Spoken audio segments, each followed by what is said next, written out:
Sabah kokuyorsun, mal bakıyorsun, gidiyorsun inek güdüp geliyorsun ev işi, yine hayvan. Ne yapıyor orada? O da kurumda çalışıyor. Sen kaç yıllık evlisiniz? 21. 21 yıldır sürekli bu hengamenin içinde misiniz?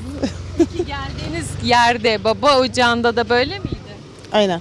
Mesela yani motoru, her şeyi sürmesini kendi köyümde öğrendim. Aynen. Şimdi çocuklarınız bu hayattan memnun mu? Onların bu hayatı sürdürmesini ister misiniz? Onlar pek malcılığa şey yapmıyorlar.